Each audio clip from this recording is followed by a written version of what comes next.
আসসালামু আলাইকুম। সকলকে আমন্ত্রণ আনন্দ টিভি সংবাদে। আপনাদের সঙ্গে আছি আমি শারমিন মনির। আমনের ভরা মৌসুমেও চালের দাম কমার কোনো লক্ষণ নেই রাজধানীর বাজারগুলোতে। তবে শীতের সবজিতে বাজার সয়লাভ হওয়ায় কমতে শুরু করেছে সকল প্রকার সবজির দাম। অন্যদিকে মুরগি, গরুর মাংস, মাছের দাম স্বাভাবিক থাকলেও কমেনি পেঁয়াজ ও আলুর দাম। রাজধানী ঘুরে আরো জানাচ্ছেন সহকর্মী মুসামিয়া, ক্যামেরায় ছিলেন শাহিন রেজা। শীতের সবজির আগমনে সকল প্রকার সবজি সাধারণ মানুষের হাতের নাগালে এসেছে। প্রতি কেজি সবজি এখন 30 থেকে 40 টাকার মধ্যে পাওয়া যাচ্ছে, যা সাধারণ মানুষের স্বস্তির কারণ। আমার কাছে মনে হচ্ছে মোটামুটি একটা রিজনেবল প্রাইসের ভিতরে সব চলে আসছে আর কি। আগের তো দাম কম, অনেক কম, অর্ধেক কমে গেছে। কাঁচা বাজার মধ্যে লাউটা আগের থেকে দাম অনেক কম এবং সবজিগুলি খুব ফ্রেশ। কিন্তু নতুন আলু ও পেঁয়াজের পাতা বাজারে উঠতে শুরু করলেও কমেনি পেঁয়াজ ও আলুর দাম। নতুন আলু যেটা বাজারে উঠছে সেটা 50 টাকা কেজি। তা আমার মনে হয় এটা আর একটু কমলে ভালো হতো আর কি। আজকে বাজারটা আবার 2 টাকা কেজিতে বেশি। আজকে বাজারে আমরা 60 টাকা 55 টাকা বেচতে হইব। পেঁয়াজের বাজার বর্তমান বিদেশি পেঁয়াজ হলো 20 টাকা কেজি, আর দেশি পেঁয়াজ আমরা বেচতেছি সর্বোচ্চ 50 টাকা, ভালো কোয়ালিটি যেটা। আশা করি আগামী 1 সপ্তাহ বা 10 দিনের মধ্যে নতুন পেঁয়াজ এসে যাবে, পেঁয়াজের বাজার আরো কমে যাবে। এইদিকে আমন ধানের ভরা মৌসুম চললেও চালের দাম এখনো কমেনি। সপ্তাহের ব্যবধানে নিত্য প্রয়োজনীয় পণ্য, তেল ও ডালের দাম স্বাভাবিক রয়েছে। আমরা এটি আশা করছিলাম বাজার একটা এই পর্ব কমবে, কিন্তু এটা বাস্তবে উল্টো হচ্ছে। এখন নতুনটার দাম একের পুরানের সেম দাম। এছাড়া বাজারে মাছের পর্যাপ্ত সরবরাহ থাকায় মাছের দাম সাধারণ মানুষের ক্রয় ক্ষমতার মধ্যে রয়েছে। মাছের বাজার মোটামুটি এখন ভালো আছে।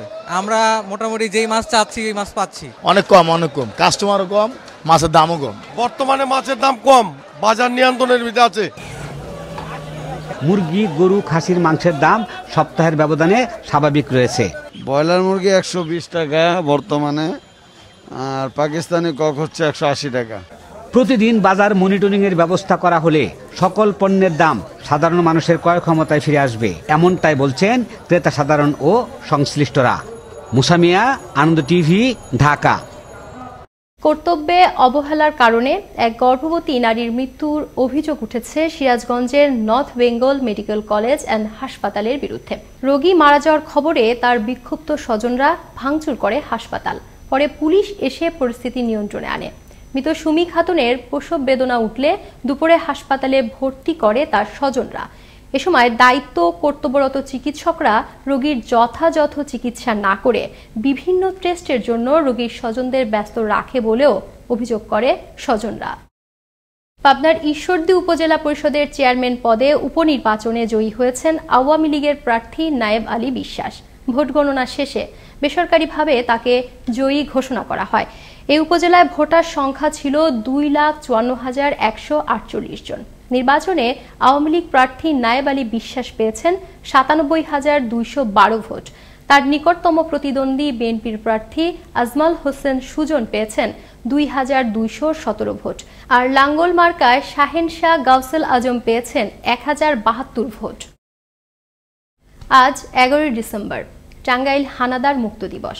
1971 সালের এই দিনে বাংলার দামাল সূর্য সন্তানরা পাকিস্তানি হানাদার বাহিনীর কবল থেকে মুক্ত করে টাঙ্গাইল জেলাকে। উত্তোলন করা হয় স্বাধীন বাংলাদেশের পতাকা। জয় বাংলা স্লোগানে মুখরিত হয় সারা জেলা। মানুষ পায় মুক্তির স্বাদ। টাঙ্গাইল থেকে মেহেদি হাসান চৌধুরী মিদলের তথ্যচিত্রে আরো জানাচ্ছেন মুস্তফা কামাল তোহা। 1971 সালের 7 মার্চ জাতির জনক বঙ্গবন্ধু শেখ মুজিবুর রহমানের ঐতিহাসিক ভাষণের পরপরই দেশ শত্রুমুক্ত করতে টাঙ্গাইলে গঠন করা হয় স্বাধীন বাংলা গণমুক্তি পরিষদ। চলতে থাকে মুক্তিযুদ্ধের প্রশিক্ষণ। 26 মার্চ গণমুক্তি পরিষদের উদ্যোগে টাঙ্গাইল সদর থানায় স্বাধীন বাংলার পতাকা উত্তোলন করা হয়। 27 মার্চ বিন্দুবাসিনী সরকারি বালক উচ্চ বিদ্যালয় মাঠে অনুষ্ঠিত সভায় টাঙ্গাইলের স্বাধীনতা ঘোষণা দেওয়া হয়। ওই দিন রাতেই সার্কিট হাউস আক্রমণ করে মুক্তিযোদ্ধারা। অতর্কিত এই আক্রমণে 2 জন পাকিস্তানি সেনা নিহত হন এবং 150 জন আত্মসমর্পণ করেন। 11 ডিসেম্বর ভোর থেকেই মুক্তিযোদ্ধারা শহরে প্রবেশ করতে থাকেন এবং সারা শহর নিজেদের দখলে নিয়ে হানাদারদের ধরতে থাকেন। এভাবেই টাঙ্গাইল শহর সম্পূর্ণ হানাদার মুক্ত হয়। মুক্তির স্বাদ পেয়ে উল্লসিত মানুষ নেমে আসেন রাস্তায়। জয় বাংলা স্লোগানে মুখরিত হয়ে ওঠে পুরো টাঙ্গাইল শহর। সে কথাই জানালেন মুক্তিযোদ্ধারা। 11 ডিসেম্বর আমরা সন্ধ্যার দিকে 5:45 6:30 দিকে টাঙ্গাইলের উদ্দেশ্যে পাত্রাইল থেকে রওনা হই। আওয়ামী লীগ অফিসে আসার পরে দেখি এখানে বঙ্গবীর কাদের সিদ্দিকী এবং অন্যান্য মুক্তিযোদ্ধা ভাইয়েরা সেখানে উপস্থিত। 11ই ডিসেম্বরের টাঙ্গাইলের স্বাধীনতা ঘোষণা করেন উনি। আমাদের বঙ্গবীর কাদের সিদ্দিকী বাহিনী প্রধান উনি আসলেন, উনি আসে আমাদের সবার সাথে করে দুপুর পরে, আমার টাইমটা মনে নাই, উনি টাঙ্গাইল মুক্ত ঘোষণা করলেন 11 তারিখ। 11 তারিখে আমরা সন্ধ্যার সময় 11 তারিখ ইসাপুর থেকে যুদ্ধ করতে করতে আমরা টাঙ্গাইলে প্রবেশ করি। 11 ডিসেম্বর যুদ্ধ হয়েছে। টাঙ্গাইল প্রবেশ করার পূর্ব মুহূর্তে আমরা টাঙ্গাইলকে মুক্ত করতে পেরেছি। টাঙ্গাইল মুক্ত করতে কিন্তু খুব একটা সময় লাগেনি, আমাদের অল্প সময়ের মধ্যেই টাঙ্গাইল মুক্ত হয়েছে। 1971 সালের 11 ডিসেম্বর টাঙ্গাইল হানাদার মুক্ত হয়। সে থেকেই পালিত হয়ে আসছে 11 ডিসেম্বর টাঙ্গাইল হানাদার মুক্ত দিবস।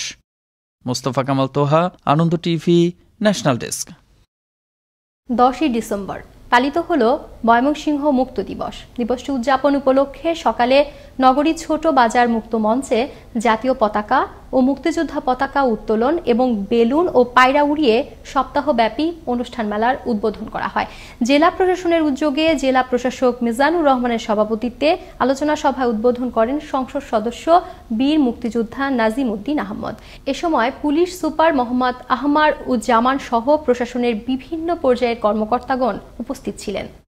ঘন কুয়াশা, ঠান্ডা বাতাস আর শৈত্যপ্রবাহের কারণে বিপর্যস্ত সিরাজগঞ্জের সাধারণ মানুষের দৈনন্দিন জীবন। গত 3 দিনে সূর্যের মুখ দেখেনি সিরাজগঞ্জের মানুষজন। কনকনে ঠান্ডায় চরম ভোগান্তিতে জনজীবন, সেই সঙ্গে বাড়ছে শীতজনিত রোগী। প্রয়োজন ছাড়া বাড়ির বাইরেও বের হচ্ছে না তেমন কেউ। এই ছিল এখনকার মতো। আনন্দ টিভি সংবাদ দেখুন প্রতিদিন বিকেল 5:30 এবং রাত 9:30। করোনা থেকে আপনি এবং আপনার পরিবারকে সুরক্ষিত রাখতে স্বাস্থ্যবিধি মেনে চলুন। আনন্দ টিভির সঙ্গে থাকার জন্য সকলকে ধন্যবাদ।